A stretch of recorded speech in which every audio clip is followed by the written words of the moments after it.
시청자 여러분 안녕하십니까? 익산 시정 뉴스입니다. 지난 2006년 시작됐지만 토지 매입 난항 등 우여곡절을 겪으면서 지지부진했던 익산 미륵사지 관광지 조성 사업이 16년 만에 마무리됐습니다. 국비 등 386억 원이 투입된 관광지를 조성하면서 미륵사지 일대의 모습이 많이 달라졌습니다. 앞으로 익산시는 연간 30만 명이 찾는 미륵사지를 활성화하기 위해 국립익산박물관과 연계된 체험 관광을 강화하겠다는 계획입니다. 유네스코 세계유산인 익산 미륵사지. 지난 2006년부터 이곳을 육성하기 위해 추진된 관광지 조성 사업이 16년 만에 준공됐습니다. 사업 대상지는 10만 8천여 제곱미터, 국비를 포함해 386억 원이 투입됐습니다. 사업 대상지 지정 이후 10년간 토지 매입 등의 어려움을 겪었지만 4년 전부터 조성계획 변경 승인과 실시 설계 완료 등 속도를 냈습니다. 이제는 336대 규모의 주차장이 마련됐고 대규모 문화행사를 진행할 수 있는 17,000여 제곱미터 규모의 넓은 광장이 만들어졌습니다. 또 지방도 722호선 1km 구간과 시도 23호선 186m가 4차선 도로로 확장되면서 교통 접근성이 좋아졌습니다. 미륵사지 방문객을 위한 2층 규모의 전통문화체험관과 관광 안내소, 화장실 등이 주변 경관과 어울리도록 한옥으로 지어져 본격적인 운영에 들어갔습니다. 주차장 확보 전체 대수 336대, 여기에 대형 주차장 24대와 소형 312대, 그리고 전통문화체험관, 관광 안내소, 화장실 등이 준공이 되었습니다.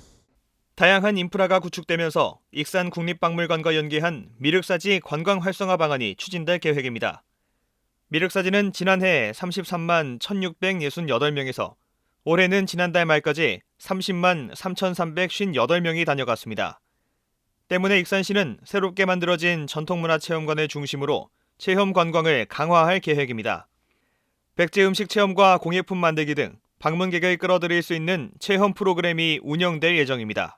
미륵사지가 한눈에 펼쳐지는 역사, 문화, 소통 공간의 역할과 기존 미륵산의 지형과 자연을 최대한 보존한 관광지로 자연미와 역사미를 갖춘 휴식 공간이 될 것입니다. 16년 만에 관광지 조성 사업이 마무리되면서 새로운 모습으로 탈바꿈된 미륵사지. 익산의 대표적인 백제 유적지가 관광객을 끌어들이는 매력적인 휴식 공간이 될지 주목됩니다. 익산시 마을자치연금 2호 마을로 하멸읍 금성마을이 선정됐습니다. 익산시에 따르면 첫 번째 자치연금 선정지인 성당포구 마을과 마찬가지로 금성마을에도 신재생 에너지 발전 설비를 연말까지 준공할 방침입니다. 익산 지역에서는 지난 5월까지 사업을 희망하는 농촌마을이 63곳으로 조사됐으며 이 가운데 사업 효율성과 주민 참여 의지 등을 평가해 금성마을이 두 번째 자치연금 마을로 선정됐습니다. 익산시의 소통행정 프로그램인 우리 동네 행복버스가 마무리됐습니다. 시에 따르면 정원율 익산시장은 지난 2개월간 우리 동네 행복버스를 통해 29개 읍면동 주민 5천여 명의 의견을 들었다고 밝혔습니다. 또 이 자리에서 국제철도 도시와 녹색정원 도시 등 민선 8기 익산시 4대 비전을 주민들과 공유했습니다. 정 시장은 주민과의 소통 과정에서 제안된 600여 건의 건의사항을 담당 부서에 전달해 신속하게 처리하겠다고 말했습니다. 익산시가 발달장애인 평생교육센터 건립에 속도를 내고 있습니다. 시는 지난 8일 발달장애인 평생교육센터 최종 용역보고회를 열고 부지 매입과 시설 규모 등 센터 건립의 기본 구상을 제시했습니다. 올해 1월 기준 2,452명의 발달장애인이 등록된 익산시. 지역 인구 대비 발달장애인 비율은 0.88%로 전국 평균 0.49%보다 높습니다. 하지만 익산에는 발달장애인을 위한 평생교육기관이 없어 교육단절 현상이 발생하는 상황. 이에 따라 익산시는 지난 2020년 발달장애인 평생교육센터 건립을 추진했고 평생교육센터 최종 용역보고회를 열었습니다. 보고회에서는 센터 건립 부지가 발표됐습니다. 시는 월성동 1만 4천여 제곱미터의 평생교육센터를 지을 예정입니다. 이곳은 교통 접근성이 좋고 인근에 장애인 복지시설이 있어 연계 프로그램 운영이 가능해 평생교육센터 부지로 확정됐습니다. 지상 4층 규모 건물에 강의실과 도서관, 직업능력 개발실, 특화 사업장 등 시설을 조성할 예정입니다. 주로 그 발달장애인 같은 경우는 그 개개인 특성이 다 다르기 때문에 그 개개인 특성 맞춤 교육이나 프로그램들을 위해서 지상 4층 건물을 계획하고 있습니다. 타당성 분석 결과 투자 비용보다 발달장애인 취업으로 인한 소득 증가와 보호자의 경제활동, 주간보호 비용 절감 등 편익이 더 큰 것으로 나타났습니다. 시는 타당성 조사 결과가 긍정적으로 나타난 만큼 오는 10월 부지 매입을 마무리하고 내년 착공에 들어갈 계획입니다. 재무적 분석보다는 공익적 측면이 더 크기 때문에 수익 대비 창출 이익, 나중에 우리가 사회 간접 경비 쪽으로 따지면은 당연히 있어야 되는, 그리고 이제 그게 더 이득이라는 그런 결론이 나왔습니다. 최종 용역 보고회를 통해 발달장애인 평생교육센터의 밑그림을 그린 익산시. 평생교육시설 확충으로 발달장애인들의 교육 단절을 해소할 수 있다는 기대가 커지고 있습니다. 익산시가 어린이 전문병원 건립에 나섰습니다. 익산시는 지난 10일 주식회사 함소아와 어린이 전문병원 건립 유치 업무 협약을 맺었습니다. 아직 정확한 부지는 정해지지 않았지만 사업비 340억 원을 들여 지상 4층 규모로 지을 계획입니다. 함소아는 의약품과 건강기능식품을 생산하고 병원 경영 컨설팅을 하는 업체로 지난 2020년 익산 제3일반산단에 생산 공장을 가동하고 있습니다. 익산시가 하반기에 전기자동차 300대에 보조금을 지원합니다. 익산시는 45억 원의 예산을 투입해 전기승용차 200대와 전기화물차 100대에 대한 구매 보조금을 지원합니다. 전기승용차는 한 대당 최대 1,500만 원까지 지원되고 1톤 전기화물차는 한 대당 최대 2,200만 원의 구매 보조금이 지원됩니다.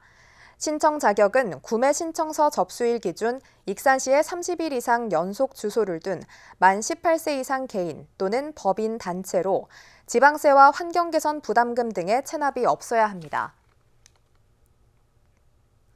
법정 문화도시인 익산시가 시민이 주도하는 생활 속 정원을 공모합니다. 이를 위해 익산시 문화도시지원센터는 오는 18일까지 시민 제안을 공모합니다. 정원 가꾸기 활동이 가능한 5명 이상의 시민 공동체면 공모에 참여할 수 있고 최종 10개 팀을 선정해 전문가 교육 등이 지원됩니다. 주택가 주변 유휴부지 또는 공용으로 사용하는 사무실 자투리 공간 등을 활용해 마을 정원과 꽃밭, 한뼘 정원, 그린 힐링 정원 등을 만들게 됩니다.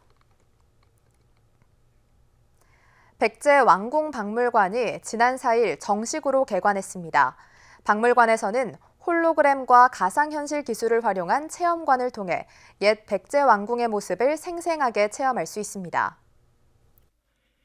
유네스코 세계유산으로 지정된 왕궁리 유적, 백제 무왕의 왕도로서 미륵사지와 함께 최대 규모의 백제 유적으로 꼽힙니다.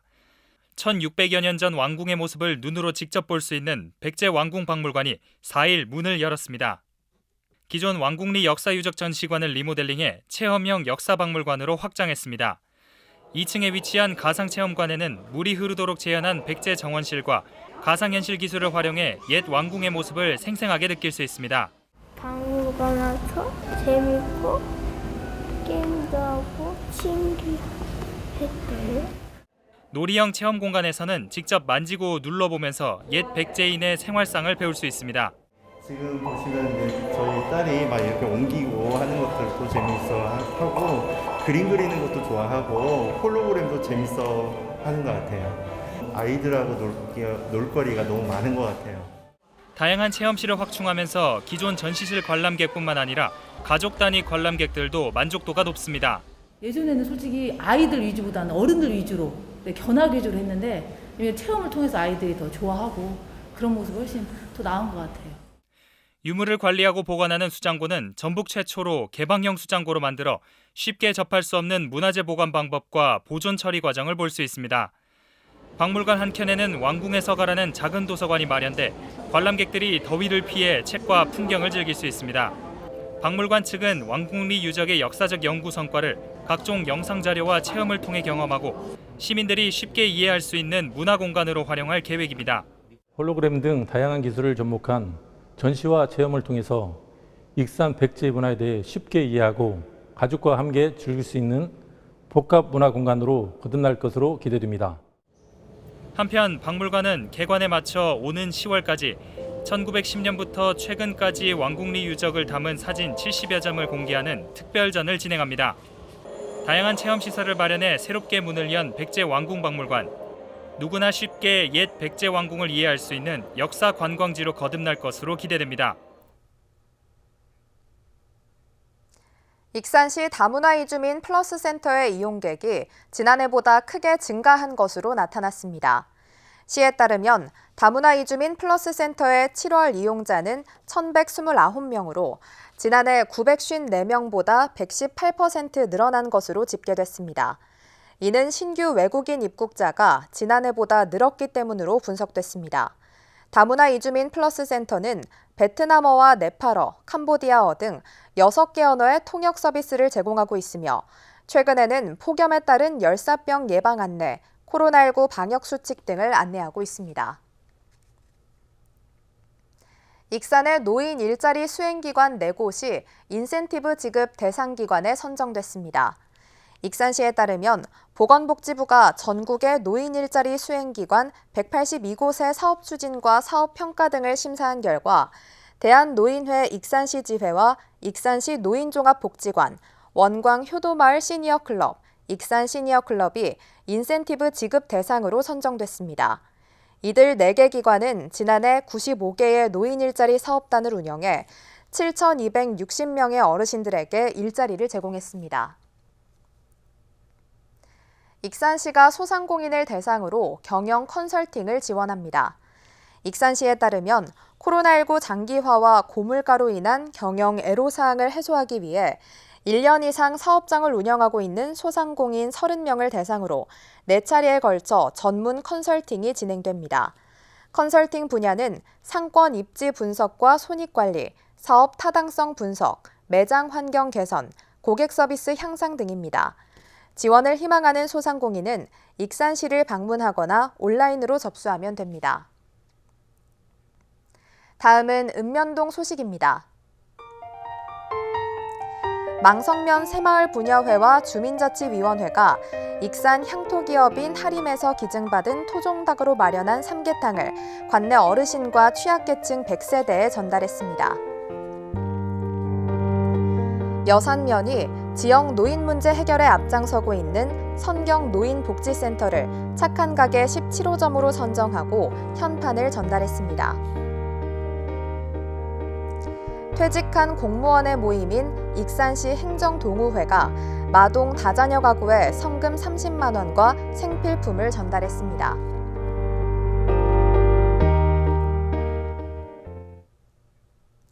이것으로 익산 시정 뉴스를 마칩니다. 시청해주신 여러분 고맙습니다.